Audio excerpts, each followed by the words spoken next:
ఆంధ్రదేశ ప్రేక్షకులకే కాకుండా ప్రపంచవ్యాప్తంగా ఎక్కడికి వెళ్ళినా బాగా గుర్తింపు కలిగిన వ్యక్తి. ఈ మధ్య నేను అమెరికా వెళ్ళినప్పుడు ఆయన అమెరికాలో టూర్ చేస్తున్నారు. అక్కడ సాయిబాబాకి ఎంత పేరు ప్రఖ్యాతులు ఉన్నాయో షిర్డీ సాయిబాబాకి, ఈయన కూడా అలా గుర్తింపు పొంది అక్కడ అందరి దగ్గర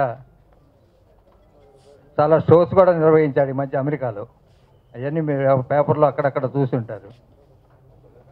అట్లాంటి వ్యక్తి మరి ఇవాళ సినిమా రంగంలో మళ్ళీ సినిమా తీయాలని ఆయనకు అభిలాష కలగటం, అది ఏ శక్తి నడిపిస్తుందో తెలియదు కానీ ఈ ప్రయత్నం విజయవంతం అవ్వాలని మనస్ఫూర్తిగా కోరుకుంటున్నాను. ఆయన ఈ ప్రయత్నాన్ని అభినందిస్తున్నాను.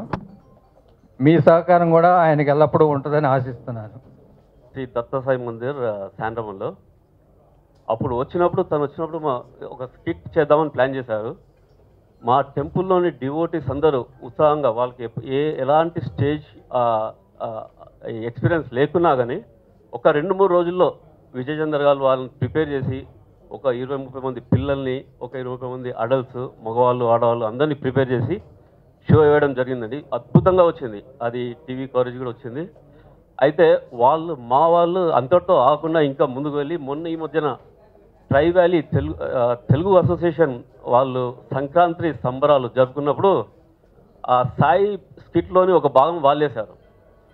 మా స్కిట్లోని తాత్య వేసిన యాక్టరు తను సాయిబాబా లాగా పిల్లలందరూ దైవం పాటకి వాళ్ళు ఫ్లవర్స్ ఇలా చల్లుతూ వాళ్ళకు స్కిట్ వేశారు. అంతగా వాళ్ళకి ఎక్కిపోయింది అనమాట. బాబా సాయి నీ లీలలు అనే సినిమా మన విజయ్ చంద్ర గారు బాబా గారు స్టార్ట్ చేస్తున్నారంటే మాకు చాలా ఆనందంగా ఉంది. అది దిగ్విజయంగా మంచి పేరుతో పూర్తి చేయాలి. తొందరలోనే పూర్తవుతుంది, ప్రజల మధ్యలోకి వస్తుంది. ఆ సినిమా కోట్ల మంది ఆ సినిమాని చూసి హర్షించాలని చెప్పేసి నా కోరిక. ఈరోజు బాబా గారు ఆయన అంత సింపుల్గా కనిపించినా కూడా నిజంగా చెప్పాలంటే ఆయన చాలా పెద్ద, ఆయన గురించి చెప్పాలంటే మాకు నిజంగా ఎన్నో సంవత్సరాల నుంచి నేను కుక్కటపల్లి హౌసింగ్ బోర్డు కాలనీలో బాబా టెంపుల్ కట్టించాము. పెద్ద టెంపులే. మీరు అందరూ కూడా అటు వచ్చినప్పుడు మా బాబా టెంపుల్కి రావాలని కోరుకుంటున్నాను. బాబా గారు రూపంలో, బాబా గారు వేషంలో ప్రతి సంవత్సరం గురు పౌర్ణమికి మన ఈ బాబా గారిని పిలవడం, మేము అక్కడ ఆ రోజు 10-12 వేల మంది జనాలు మాకు గురు పౌర్ణమి రోజునే ఒకరోజు వస్తారు. అందరు దాంట్లో ఒక 5,000 మంది అయినా సరే బాబా రూపంలో ఉన్న మన ఈ విజయచంద్ర గారిని ఆయన కాళ్ళమే పడి, అసలు నేను వెళతానమ్మా అంటే కూడా వెళ్ళనివ్వకుండా ఆయన కాళ్ళమే పడిపోయి ఆరతులు ఇస్తూ ఎంతో గౌరవంగా ఆయన నిజంగానూ బాబా గారే వచ్చారు ఈ రూపంలో అనుకుంటారు. అలాంటి ఆయన ఈరోజు సినిమా తీస్తున్నారంటే మాకు చాలా సంతోషం. ఇన్ని సంవత్సరాల తర్వాత మళ్ళీ ఆయన సినిమా వస్తున్నందుకు, ఇన్ని సంవత్సరాల తర్వాత ఆయన మళ్ళీ మనం మధ్యలో సినిమా తీస్తూ మళ్ళీ సెకండ్ బాబాగా మళ్ళీ వస్తున్నారు మన మధ్యలోకి అని ఆయన విజయవంతంగా పూర్తి చేస్తారన్న ఆలోచనతో, మీ అందరి సహకారాలతోటి అందరితోటి మంచి జరుగుతుందన్న ఆలోచనతోటి, ఇంకా చెప్పాలంటే బాబా గారి లీలలు ఎన్నో లీలలు ఆయనే నడిపించుకుంటారు, ఆయనే చేస్తారు. మనం నిమిత్త మాత్రమే. ఆయనని తలుచుకున్నామంటే ఏ పని కూడా సక్సెస్ అవ్వకుండా ఏది జరగదు. ఆ నమ్మకం అది మాకు ఉన్నది. ఈ సంవత్సరం అక్టోబరు 18కి శ్రీ షిరిడి సాయిబాబా మహాసమాధి చెంది 100 సంవత్సరాలు అవుతుంది. 1985లో నేను, అప్పుడు నాకు 21-22 ఇయర్స్, ఆ సినిమా రాసినప్పుడు వేటూరు గారు విజృంభిస్తున్నారు పాటల్లో. ఆ టైంలో మా గురువు గారు ఆత్రేయ గారితో నేను పట్టుబట్టి రాయించాను. అలాగే ఇళయరాజా గారు మ్యూజిక్ అద్భుతం. తర్వాత ఎన్ని సినిమాలు వచ్చినా మా షిరిడి సాయిబాబా మహత్యమే అలా నిలిచింది. దానికి కారణం మా విజయ్ చంద్ర గారు. ఆయన ఒక బాబాగా చూసినా, యేసుక్రీస్తుగా చూసినా, మరో ఇదిలో చూసినా కానీ ఆ పాత్రలో ఒదిగిపోతారు. ఆ చిన్న వయసులో నాకు మాటలు రాసే అవకాశం అప్పుడు వచ్చింది. మళ్ళీ అదే సినిమాకి, అదే హీరోకి మళ్ళీ ఆ సాయి లీలలు, అదే ఆథెంటిక్ ఫిల్మ్కే రాసే అవకాశం ఇంకొకసారి రావడం మాత్రం ఖచ్చితంగా అది సాయిబాబా సంకల్పం. విజయ్ చంద్ర గారు నాకు ఇచ్చిన ఒక అద్భుతమైన అవకాశం. దాన్ని 100% నిలబెట్టుకున్నాను. ఫస్ట్ వర్షన్ కూడా ఇచ్చాను. తర్వాత ఇంకా ఏం కావాలన్నా అది చేసిస్తానడం కంటే చేయించేది అంతా కూడా సాయిబాబానే. ఈ మంచి వేషాలు వేసుకుంటూ ఉన్నవాడిని మళ్ళీ నన్ను మాటల వైపు నడిపించిన విజయ్ చంద్ర గారికి, దీనికి ప్రేరణ కారణమైన షిరిడి సాయిబాబాకి నేను ఆజన్మాంతం రుణపడి ఉంటాను. అప్పుడు ఆ చిత్రానికి ఆ చిన్న వయసులోనే నా మాటలకి ఎన్నో అవార్డ్స్ రివార్డ్స్ వచ్చాయి. ఆడియో క్యాసెట్స్ బ్రహ్మాండంగా ముడిపోయాయి. దానికి మించి ఇప్పుడు స్పందన వస్తుంది ఇప్పుడున్న మీడియా, ఇప్పుడున్న దీనికి అని మనసావాచ నమ్ముతున్నాను. ఇవాళ సాయిలీలు ఆల్రెడీ స్టార్ట్ అయిపోయినంటాకి నిరసనం ఏమిటంటే, పంజాగుట్ నుంచి టెంపుల్కి మాకు ఇవాళ షిరిడి నుంచి దండ వచ్చింది. మా గురువు గారు బసయ్య గారు ఆ దండని తీసుకొచ్చి షిరిడి దండ ఇక్కడికి వచ్చింది. అది అంటే start the Baba blessings. Shirdi Saibaba Mahatyam చిత్రానికి పాటలు ఆత్రేయ గారు రచించారు. ఆత్రేయ గారు రాసిన ఒకానొక పాట చరణమే ఈరోజు పరిణామాలన్నింటినీ అద్దం కడుతుంది అనేది నా అభిప్రాయం. అనుకున్నామని జరగవు కొన్ని, అనుకోలేదని ఆగవు కొన్ని, జరిగినవన్నీ మంచికని అనుకోవడమే మనిషి పని అనేది. అది ఆత్రేయ గారు రాసిన పాటలో చరణం. అయితే సాధారణంగా ఒక పాటల రచయితకి అవకాశం ఎలా వస్తుందంటే, మొదటి చిత్రం రాయాలంటేనేమో సదరు పాటల రచయిత దర్శక నిర్మాతల దగ్గరికి వెళ్ళి నేను ఇలా పాటలు రాయగలను, నేను ఇంతకుముందు ఈ పాటలు రాసినని తన పాటలు రాసిన పాటలు వినిపించడం, అవి నచ్చితే దర్శక నిర్మాతలు అవకాశం ఇవ్వడం. లేదా కొన్నాళ్ళు కొన్ని సినిమాలు రాసిన రచయితకైతే అతని ముందు సినిమాల్లో పాటలు విని ఈ పాటలు బాగున్నాయి కాబట్టి అతన్ని పిలిపించండి అని దర్శక నిర్మాతలు ఆదేశించడం. ఈ చిత్రానికి మాత్రం ఈ రెండింటికి భిన్నంగా జరిగింది. నేనే రాయాలని ఆయన పట్టుపట్టారు, కానీ నేను రాసిన ఒక్క పాట ఆయన వినలేదు ఇంతకుముందు. కారణం ఏంటంటే, అది ఆస్తికులకి నాస్తికులకి వేరు వేరు విధాలుగా అర్థమవుతుంది. కానీ ఆయనకు మాత్రం బాబా కనిపించి ఇతనితో బాబా ఆదేశించడం, అనంత శ్రీరామ్తో రాయించు అని ఆయన చెప్పడం, ఆదేశాన్ని ఆయన పాటించడం జరిగింది తప్పితే మా ఇద్దరికి పరిచయం ఉండి కాదు. అలాగే నేను కూడా నమ్మేది పాట రాసే చెయ్యి కలం ఈ రెండు టూల్స్, ఇన్స్ట్రుమెంట్స్ లాంటివి మాత్రమే. కానీ దానిలోకి రావాల్సిన జ్ఞానం భావం అంతా కూడా సిరా రూపంలో పైనుంచి అందుతుందని నేను ఎప్పుడూ భావిస్తూ ఉంటాను. అందువల్ల ఈ చిన్న వయసులో 32 సంవత్సరాల వయసులో ఆధ్యాత్మిక చిత్రానికి పాటలు రాయడానికి నేను అర్హుణ్ణా కాదా అన్న ప్రశ్న వేసుకున్నా కూడా రాసేది నేను కాదు కాబట్టి ఎవరైతే నేను అర్హుణ్ణని భావించారో వారే రాయించుకుంటారన్న ఉద్దేశంతో అంగీకరించడం జరిగింది. సాయి దైవం సినిమా నేను సార్కు చెప్పగానే ఆయన క్యారెక్టర్కు ఓకే అని నాకు ఆయన చేసినందుకు ప్రత్యేకంగా కృతజ్ఞతలు చెప్తున్నా విజయ్ చంద్ర గారికి. ఇప్పుడు సెన్సార్లో ఉంది, నెక్స్ట్ రిలీజ్కి ప్లాన్ చేస్తున్నాం. సాయి దైవం సినిమా అంటే సారు 32 సంవత్సరాల తర్వాత మళ్ళీ ఈ సినిమా చేయడం కూడా నాకు అదృష్టంగా భావిస్తున్నాను.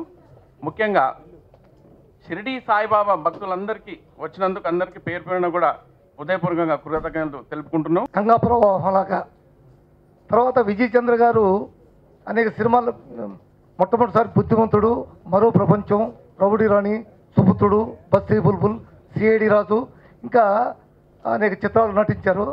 ఎన్ని చిత్రాలు నటించింది వారి సినిమా నేను మొట్టమొదటి షో చీరాలో, గుంటూరు, చిలకలూరుపేట వెళ్ళి చూడటం. అప్పుడు తర్వాత వారికి ఫోన్ ద్వారాను లెటర్ ద్వారాను అవి చెప్పారు. ఎంత యథార్థం అది, నీతివంతుడు ఎంత చెప్తున్నాను. శేషగిరిరావు, ఇవాళ నేను నా మార్కెట్ అనుకున్నంత బాగాలే, నువ్వు నా మిత్రుడు, నువ్వు బాగుండాలి, నన్ను నమ్మి వచ్చి సినిమా తీస్తే నువ్వు బాగుండాలి తప్ప పలానా విజయ్ చంద్ర వల్ల చెడిపోయావనే ఆ చెడ్డ పేరు నీకు రాకూడదు, నాకు రాకూడదు. కాబట్టి నువ్వు నాతో సినిమా అనే ఆలోచన ఇప్పుడు పెట్టుకోవద్దు. ముఖ్యంగా ఈరోజు ఈ వేదికను అలంకరించినటువంటి పెద్దలందరికీ నా యొక్క ఇన్విటేషన్ యోగాన్ని వచ్చి నాకు అభినందనలు చెబుతూ ఈ సినిమా సక్సెస్ అవ్వాలని కోరుకుంటూ ప్రతి ఒక్కరికి కూడా మనస్ఫూర్తిగా చెప్పుకుంటున్నాం. ముఖ్యంగా ఆశేషికరావు గారు, అలాగే మా కాజా సోనాయన్ గారు, అలాగే అమెరికా నుంచి వచ్చిన వారు, ఇక్కడ టెంపుల్స్ నుంచి వచ్చిన వారు సుబ్బారెడ్డి గారు, అలాగే హనుమారు జగన్మోహన్ రావు గారు, మన పంజాగుట్ట టెంపుల్ నుంచి నాకు డైరెక్ట్గా షిరిడి నుంచి దండ తీసుకొచ్చి నాకు ఇచ్చినందుకు వారికి కూడా కృతజ్ఞతలు చెప్పుకుంటూ మొత్తం ప్రతి ఒక్కరికి కూడా అందరికీ పేరు పేరున కృతజ్ఞతలు చెప్పుకుంటూ, ఇకపోతే అసలు ఈ సాయి నీ లీలలు దీని గురించి చెప్పాలి. మొట్టమొదటిసారిగా అసలు ఒక 8 నెలల క్రితం వరకు నాకు ఈ ఆలోచన లేదు. 8 నెలల క్రితం సడన్గా ఒక రోజుని బాబా గారు, ఇది బాబా గారితో నాకేంటంటే కరుణామయుడిలో యాక్ట్ చేస్తున్న రోజుల్లోనే ఆ క్రీస్తుతో మాట్లాడుకోవటం, ఆయన నాతో మాటలు వింటూ నా మాటలు వింటూ ఆయన నాతో మాటలు చెప్పడం ఇలాంటివి అలవాటు పడ్డవాడిని. ఆ తర్వాత కాలంలో షిరిడి సాయిబాబాతో కూడా అలాగే నేను మాట్లాడుకోవటం, ఆయన నాతో మాట్లాడటం ఇలాంటివి జరుగుతూ ఉండేవి. కాబట్టి ఓసారి నీకు వచ్చి నీకు బాధ్యత చెప్తున్నాను అన్నారు. ఏంటి బాబా, ఇంతకాలానికి నేను గుర్తొచ్చినట్టున్నాను, ఈ సందర్భంలో ఏదో బాధ్యత అంటున్నారు, ఏమి చెప్తున్నారు, ఏం సంగతి, అయినా ఈ ఏజ్లో ఏంటి బాధ్యతలు ఉన్నా అని అడిగాను. అంటే ఏం లేదు, అయినా బాబా నాకు తెలియక అడుగుతాను, ఆ రోజు నేను ఆ సినిమా యాక్ట్ చేస్తున్నప్పుడు మొట్టమొదటిసారిగా 31 సంవత్సరాల క్రితం నేను అక్కడికి వచ్చాను. 20 నిమిషాలు నిలబడి మిమ్మల్ని చూస్తూనే ఉన్నాను. నేను మీ ముక్కును చూసి ఈ ముక్కు నాకు ఎలా వస్తుందని ఆలోచిస్తూనే ఉన్నాను. ఆ తర్వాత మళ్ళీ 30 సంవత్సరాల తర్వాత నేను ఎన్నోసార్లు సిటీ రావాలని నా ప్రయత్నం చేస్తున్నా, ఎంతో మందితో కలిసి రావాలనుకున్నా కూడా రాలేకపోయాను. ఈనాడు ఇన్ని సంవత్సరాల తర్వాత నేను మీకు జ్ఞాపకం వచ్చానా, ఇప్పుడు రమ్మని పిలుస్తున్నారు అప్పుడు అని ఆయన బాబా గారిని నేను అడిగితే ఆయన నాతో అన్న మాటలు ఏంటంటే, విజయ్ చందర్ 31 సంవత్సరాల క్రితం నీ అవసరం నాకు వచ్చింది, అందుకే నిన్ను పిలిచాను, నువ్వు వచ్చావు, ఆ పాత్ర నువ్వు పోషించావు, ఆ తర్వాత నాకు నీ అవసరం కనపడలేదు, ఇప్పుడు మళ్ళీ నీ అవసరం నాకు వచ్చింది, అందుకే నేను పిలుస్తున్నాను రా అన్నారు. ఆ విధంగా నేను ఆయన పిలిచే, బాబా నేను ఈ వయసులో చేయగలనా, చేయగలిగే శక్తి నాకు ఉందంటావా, ఇంత వయసు వచ్చి 32 సంవత్సరాలు అయిపోయింది కదా అంటే కూడా నువ్వు చేస్తావని నమ్మకం నాకుంది కదా, నీకెందుకు ఆ నమ్మకం ఉండవలసిన అవసరం నీకు లేదు, నాకుంది ఈ బాధ్యత అని చెప్తుంటే ఒప్పుకోవటం జరిగింది. ఒప్పుకుంటూనే ఈ సినిమా ఎలా తీయాలా, ఏం చేయాలంటూ రకరకాలుగా ఆలోచిస్తూ ఉంటూ ఎక్కడో మొదలుపెట్టేవాడిని, ఎవరెవరో గురించో ఆలోచించేవాడిని. పలానా వారు మ్యూజిక్ డైరెక్షన్ అవుతే బాగుంటుంది, పలానా వారు మాటలు అవుతే బాగుంటుంది, ఇలాగ అనుకుని ప్రతి వారి గురించి రకరకాలుగా నేను ఆలోచిస్తుంటే నా ఆలోచనకు తగ్గట్టుగా ఒక్కటి కూడా ఆయన నెరవేర్చట్లే. నేను అనుకున్న వారి పేర్లన్నీ వేరు. సడన్గా నాకు ఓ రోజు మొట్టమొదటిసారి నాకేంటంటే మధు, అప్పుడు మాటలు రాసినటువంటి మధు గారు, ఆ రోజు నేను బాబాగా మొట్టమొదటిసారిగా యాక్ట్ చేసిన రోజులు వేసినటువంటి మధు గారి పేరు సడన్గా నాకు వచ్చింది. అదేంటి బాబా, నేను ఇప్పుడు మధు గురించి ఆలోచించట్లేదు, అసలు ఆయన గురించి ఎక్కడున్నాడో ఏం చేస్తున్నాడో కూడా నాకు తెలియదు, ఇప్పుడు ఆయన పేరు చెప్తున్నారంటే నేను ఇంకా రకరకాలుగా అనుకున్నానంటే, కాదు మధుయే దీనికి రాయాలి అన్నారు.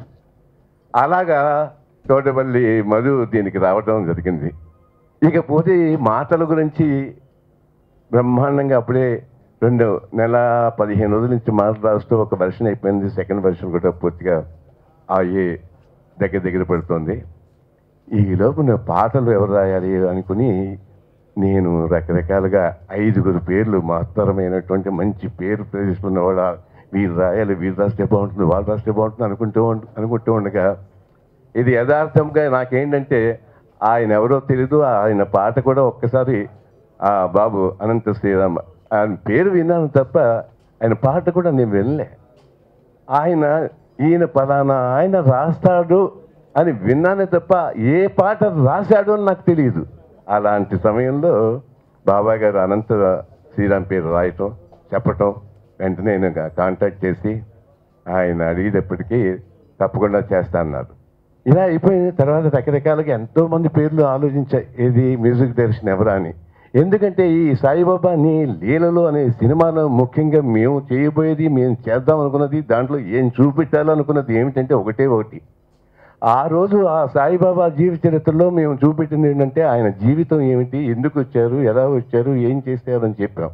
కానీ అసలు ఆయన పుస్తకాలు చదువుతుంటే, బాబా గురించి చదువుతుంటే ఒక్కొక్కటి కూడా 1, 2, 3 వేల మహత్తరమైనటువంటి ఆయన అద్భుతాలు లీలలు చూస్తుంటే ఖచ్చితంగా ఈరోజు ఆ లీలలు కానీ, ఆయన ఆలోచనలు కానీ, ఆయన మాటలకి అర్థాలు, పరమార్థాలు, నిగూఢ రహస్యాలు, వాటి వెనక ఉన్నటువంటి తాత్పర్యాలు ఇవన్నీ కూడా ఒక అనంతంలా నాకు కనబడటం.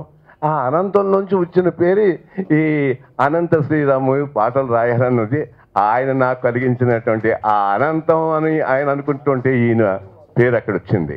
ఆ వచ్చిన తర్వాత మరి అనంత శ్రీరాముకి మాటలని చెప్తే నేను చూసా బాబు ఇలాగా ఆయన ఏమనుకుంటున్నారంటే ఆయన పాటలు విన్నానని. నేను ఇంతవరకు ఆయన ఒక్క పాట కూడా నేను వినలే.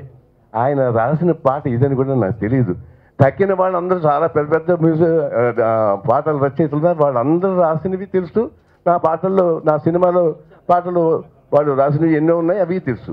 కానీ ఆ తర్వాత మ్యూజిక్ డైరెక్టర్ గురించి నేను ఎక్కడ ఆలోచించానో, ఎవరెవరి పేర్లు ఆలోచించానో చెప్తే కూడా ఆశ్చర్యపోతారు. అలాంటి పేర్లన్నీ ఆలోచిస్తుంటే సరిగ్గా వారం రోజుల క్రితం నాకు ఒక ఇది వచ్చి, ఈ పాటలు ఎవరైతే రాస్తున్నారు అనంతశ్రీరామ్ చేస్తే మ్యూజిక్ కూడా స్వరకల్పన కూడా చేయాలని నాకు ఆదేశం వచ్చింది.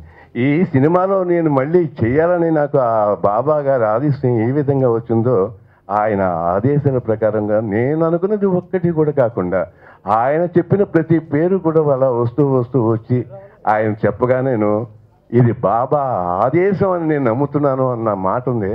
ఎందుకంటే నాకు ఆయనతో పరిచయం తర్వాత మొట్టమొదటిసారిగా మాట్లాడుతున్నప్పుడు చెప్పిన మాట ఏంటంటే, విజయ్ చంద్ర గారు మీకు తెలుసో తెలియదో కానివ్వండి, నేను మొట్టమొదటిసారిగా 11 సంవత్సరాలన్నప్పుడు ఒక పాట రాసుకున్నానండి. ఆ పాట ఎవరి మీద రాశానో తెలుసా అండి? బాబా గారి గురించి, బాబా మీద నేను పాట రాశానండి. ఈనాళ్ళగా మళ్ళీ ఆ పాటలు, ఈ సినిమాలో పాటలన్నీ కూడా బాబా గారు నాకు ఇస్తున్నారు అని మీరు అంటుంటే అది నేను నమ్ముతున్నాను సార్. స్వచ్ఛంగా ఆయనే నన్ను ఎన్నుకుని ఈ పాటలు రాసే బాధ్యత నాకు ఇచ్చారని నేను నమ్ముతున్నాను అని చేసినటువంటి యంగ్ డైనమిక్ ఇద్దరు ఒకళ్ళ మాటలు. వీరు బొమ్మలు వేస్తూ నా ఇన్విటేషన్ కార్డులోను కింద మామూలుగా పేర్లు రాస్తారు. పాటలు తోటపల్లి మధు గారని, అలాగే పాటలు అనంత శ్రీరామన్ రాయాలి. అక్కడ చూస్తే అక్కడ ఖాళీ కనబడింది. అప్పుడు నేను దాని కింద రాశాను అనమాట. తోటపల్లి మధు గారి కింద మాటలు, అలాగే అనంత శ్రీరామ్ ఆయన స్త్రీల కింద పాటలు అని రాసుకున్నా. ఈ సినిమా ముఖ్యంగా ఈ ఇద్దరు చాలా ముఖ్యం అన్నది నాకు బాగా తెలుసు. ఎందుకంటే బాబా గారి నుంచి మాటలు, ఆయన మాటలు కావాలా, ఆ పాటలు కావాలా. ఇద్దరు హీరోలు ఇక్కడ ఉన్నారు అని చెప్పుకోవడానికి గర్వంగా ఉంది నాకు. ఎందుకంటే యంగ్ జనరేషన్ హీరోలు ఇద్దరు ఉన్నారంటే చాలు. వీళ్ళిద్దరు చేత రేపు ఈ సినిమా బాబా గారు ఆయన వాళ్ళ చేత ఏం రాయిస్తాడో, ఏం పలికిస్తాడో, ఎలాగా అసలు ఇది మలుపులు తిరుగుతుందో ఒక్కటే చెప్పారు. మీరు పాటలన్నీ చేసి రాసిన తర్వాత, మాటలన్నీ కూడా 2-3 సార్లు అయినా సరే వర్షన్లు అన్నీ రాసేసిన తర్వాత, ఫైనలైజ్ అయిన తర్వాత అప్పుడే ఆర్టిస్టులను సెలెక్ట్ చేసుకోవటం కానీ తక్కినవన్నీ చేయమని మా బాబా గారు చెప్పారు. అంతవరకు మీరు మాత్రం మీ యొక్క శక్తి, యుక్తులు అన్నీ కూడా దీని మీద ప్రయోగించండి ఒక బాబా గారికి.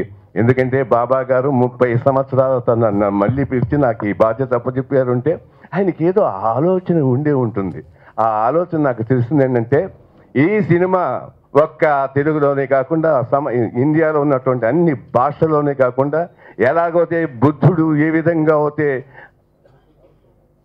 జాపనీస్ అన్ని భాషల్లోకి వెళ్ళినట్టుగా వెళ్ళారు బాబా గారు, ఆలోచన మాత్రం నాకు ఖచ్చితంగా తెలిసింది ఏంటంటే, ప్రపంచంలో ఉన్నటువంటి అన్ని భాషల్లో కూడా ఈ సినిమాని ఆయన తీసుకువెళ్ళే ప్రయత్నం ఉంది. అందుకే ఈ 100 సంవత్సరాల్లో బాబా గారి యొక్క ఇది ఉత్సవాలు జరుగుతున్న సందర్భంలో నాకు ఈ అవకాశం ఇచ్చి నన్ను మళ్ళీ పిలిచి చేయించుకుంటున్నందుకు బాబా గారు మీరు అప్పు చెప్పిన బాధ్యతను మాత్రం చాలా ఖచ్చితంగా పగడ్బందీగా ఇటువంటి యంగ్ జనరేషన్ నా వెనకాల ఉండగా బాగా మాత్రం చేయగలను చేస్తానని నమ్మకం ఉంది.